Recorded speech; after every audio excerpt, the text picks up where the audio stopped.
Hi there. So today I thought it might be interesting to share some highlights from a conversation I had earlier this week with friend and healer Karen Bauer.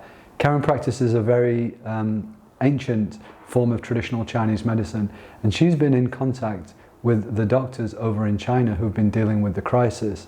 So she has some really interesting tips and techniques and insights to share about dealing with COVID. So here's Karen. Hope it's useful. Enjoy. The original medicine was a one-on-one apprenticeship for 10 years. You lived with the master. That is how you became a doctor. So it's a very different orientation. It's very different than Western medicine. In Western medicine, you have a drug or a surgery that treats a specific condition. In our medicine, every single person, you could have 30 people with ulcers and each one would have gotten it from a different pathophysiological process. We're very unique, and Taoist medicine recognizes that.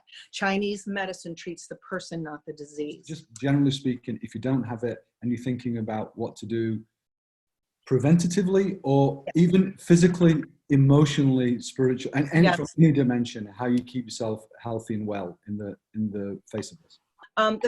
Simple things I'm recommending are: don't eat any flour, don't eat any sugar. It's like putting glue in your immune system.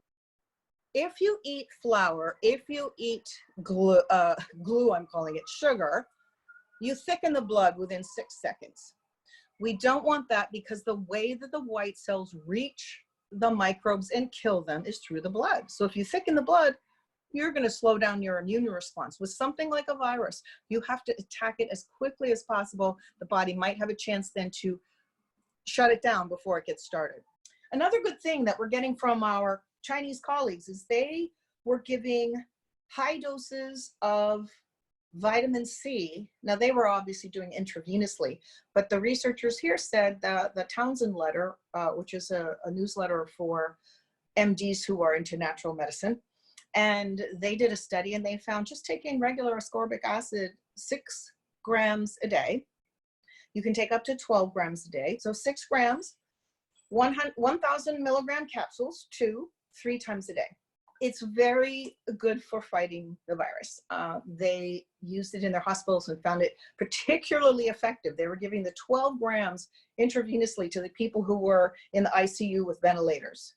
And again, it reduced their mortality. They were very impressed with it. The other thing you can do at home, a really simple thing, is to get some highly antiviral essential oil, put a few drops in a essential oil diffuser, one of the little ones that's cool, not a hot one, and it just mists a little air. Tarragon, easy to get, cheap. Thyme, easy to get and cheap. Even you might be able to use some herbs and put them in a pot. If you don't have a diffuser, put some spices, put those in a pot and just boil them and let the steam fill your room.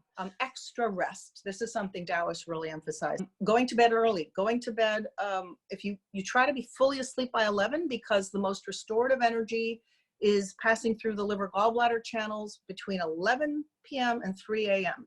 That's rejuvenative energy.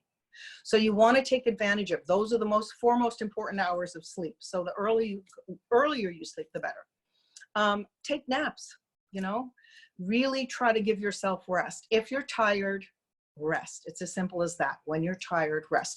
It gives your immune system a chance to be strong. If your energy is taken up with other things, the immune system can't be prioritized. Gua Sha, that's another, Chinese families do this on each other during flu season.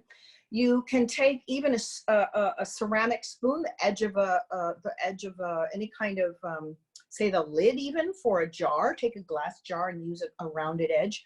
You're going to go in and kind of do a scooping motion at the back of your neck from the base of your skull down to maybe 6 inches down your back. That whole upper back area is where viruses hit the body. We release the surface of the body, allowing the Wei Qi to be strong and defend us before it even comes in. This is my favorite. I'm a very Qigong oriented person. The more I get into it, the more I love it. And my teacher wants me to teach others.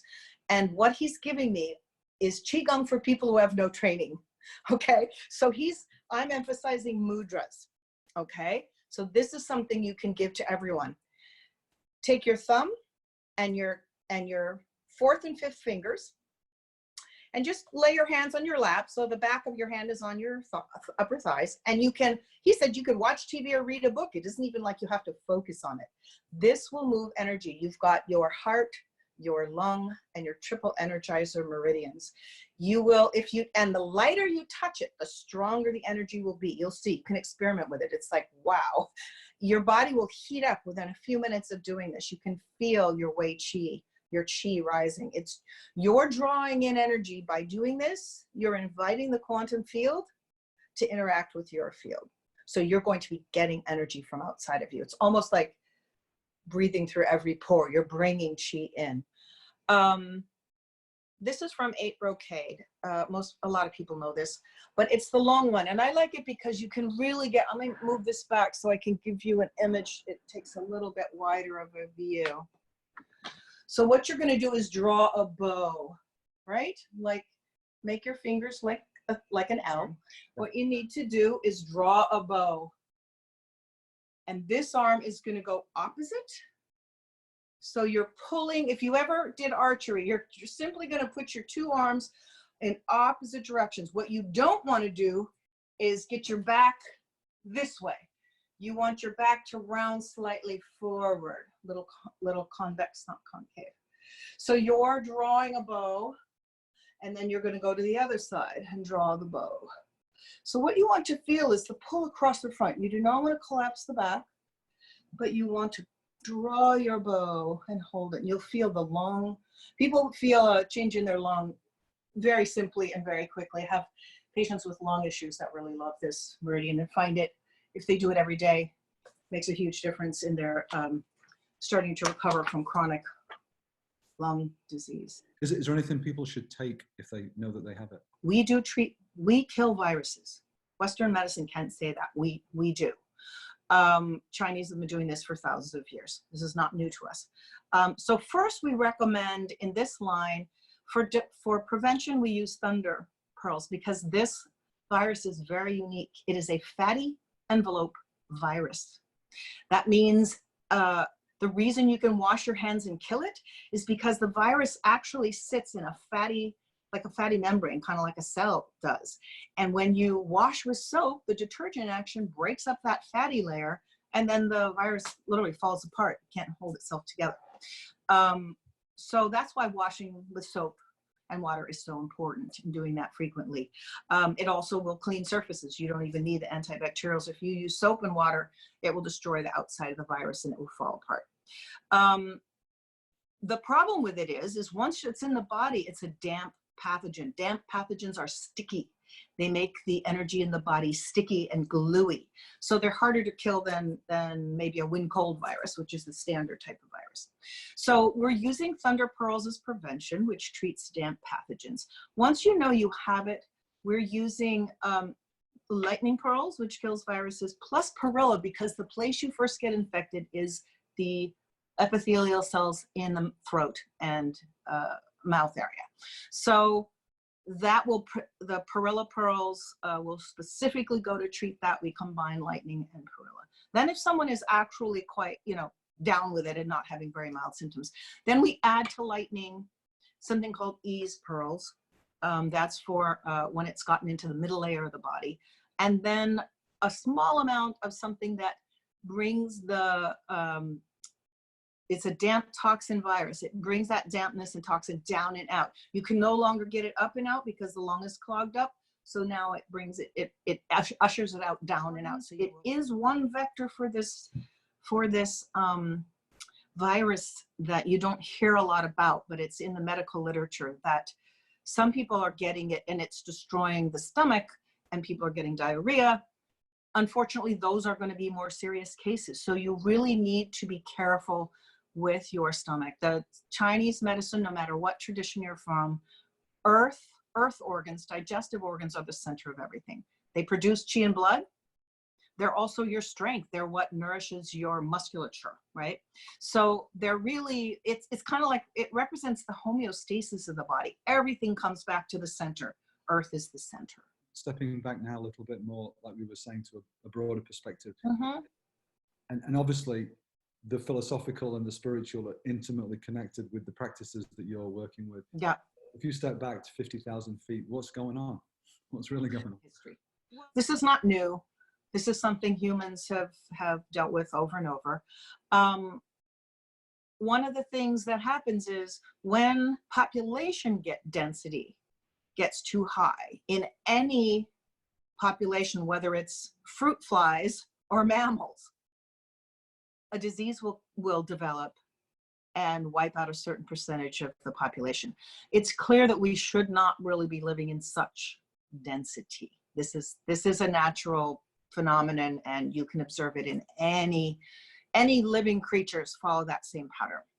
We see it again and again. So we should take a clue from that. It's a very aggressive energy state to constantly be coming up against other people.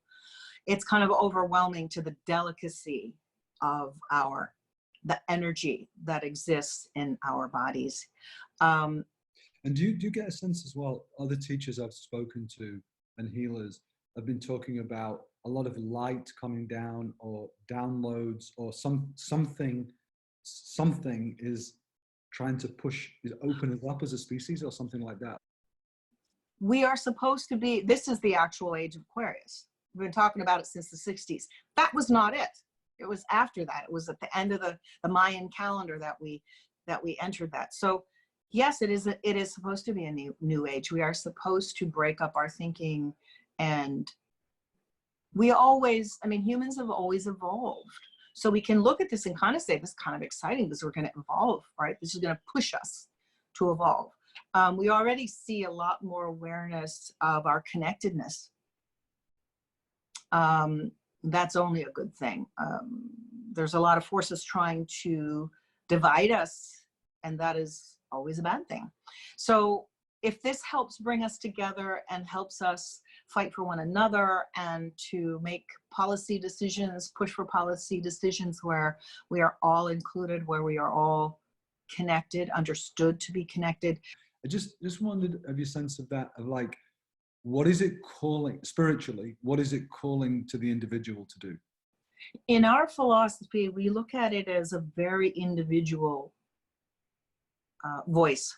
We don't have one thing that we are all to do. We look at each person completely individually, and really in Taoism, you want to find who you really are and then embody that in the world. That's what makes for health and happiness. Another thing that Taoism contributes, I think, and it can be hard for a lot of people to accept, is that yin and yang are equal. They're constantly becoming. It's a dynamic, moving relationship.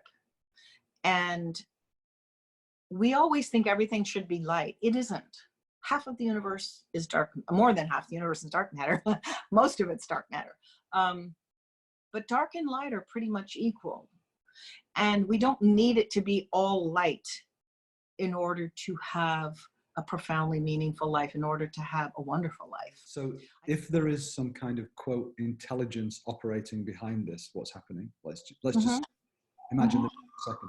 What is that, in your philosophy, what is that intelligence? What's that for? Okay, so for us, and this may be somewhat me, I am basically a Taoist, but I don't believe in any religion or anything. But my personal understanding of the universe is really aligns with modern physics and Taoism. They really fit together. So the quantum field underlies everything. It is the energy in the universe, and something that modern physicists have discovered, and it's so exciting to me because it's what Taoists have been saying for thousands of years, which they discovered through meditation, is that energy contains intelligence. It's not a dumb physical entity. It is a living thing in some way because it has incredible intelligence. It contains wisdom, not just intelligence. So when we learn how, really rather simply, how to meditate, say do Qigong, things that let us tap into that field, that infinite field. That field has an infinite number of possible universes. But the exciting thing for us is that very simply, we just invite that field in, and we have the responsibility to choose what we're going to think about.